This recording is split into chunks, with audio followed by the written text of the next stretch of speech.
I'm attorney Erica Cisneros with Honest Immigration, and I am here today with Licha, who is going to tell us a little bit about her experience with applying for DACA and then actually getting DACA. So we hope that you enjoy today's interview. First of all, Licha, will you give me permission to put this interview online? Yes, of course. Thank you so much. All right, so tell me a little bit. You heard about DACA in 2012 when it first started, but then you turned 15 and were eligible to apply in 2015. So a few years after DACA had started, that's when you became eligible to apply.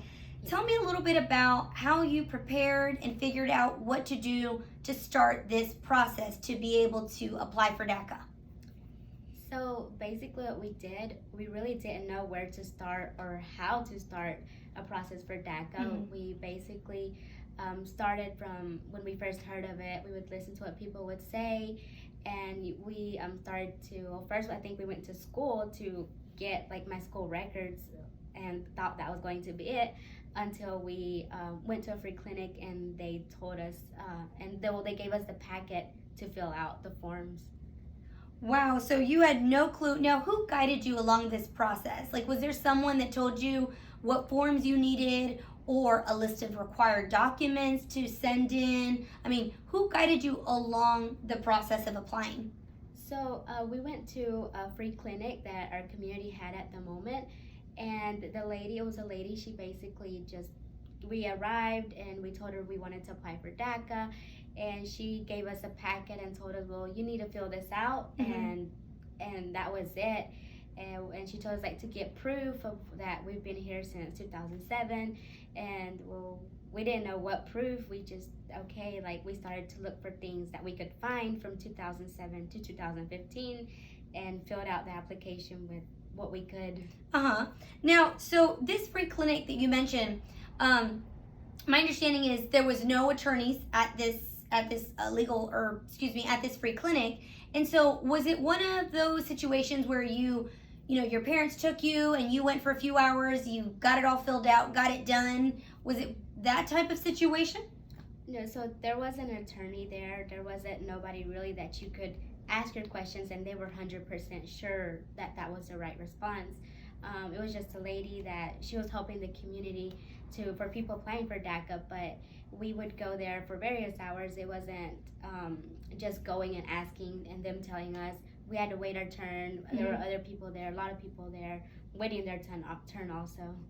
So did you go just once, several times? And how long did it take before you were able to actually mail off your application and get it done?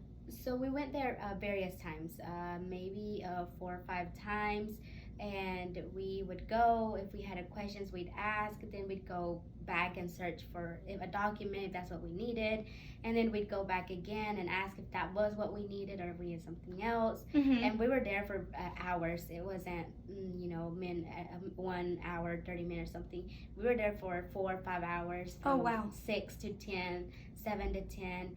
And basically my dad, which is the one that would work, he would have to ask for permission to get off of work early to take me, and then he'd have to wait there with me because he really couldn't help me because he didn't speak English. Mm-hmm. He would just wait there and we'd do what we could do at Mm-hmm. the moment. Wow, so I mean, we're talking about multiple times of going for several hours at a time, Yeah. and you went to this clinic just hoping that you were doing the right thing on this application, because the person that was helping, they were doing it with a kind heart, but unfortunately they weren't an attorney, so they weren't too sure of how to answer your questions as well. Yeah. So finally you were able to get it out. Now, did you know, were you ever told exactly what would happen, as far as once you mailed it, the aftermath of what could potentially happen once you mailed the case to immigration, or, even the biometrics appointment? Were you explained any of this stuff during that free clinic? No.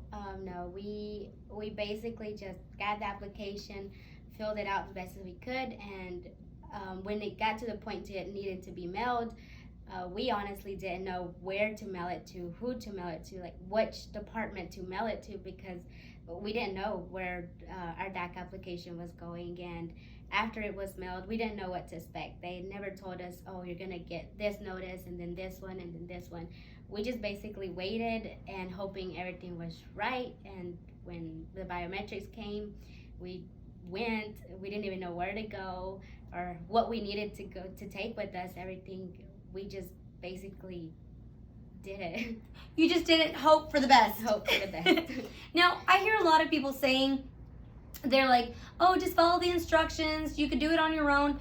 Would you say that the instructions are easy to follow? That you can do it on your own with no guidance and just by following the instructions? There are instructions, but the instructions are a little confusing at times. The wording is a little confusing, and if you're applying on your own and you don't know what those words mean, it's a little hard to understand the instructions at certain points of the applications. Okay, so what would you say would have helped you back then when you were applying for this and you were sort of doing it on your own? And you had friends that were applying as well, so it's not like you were on your own doing this. And you had other friends, they were applying as well. What would you say would have helped you or you all apply for this, for DACA? It would have helped a lot. Somebody that could answer our questions and they were sure of the answers they were giving us, or giving us examples of documents that we needed, or explaining to us what was going to happen after we mailed our application, what we were going to expect after that, or how long we were supposed to wait, because we didn't know how long are we supposed to wait to receive anything from immigration. So something like that would have helped a lot at that moment.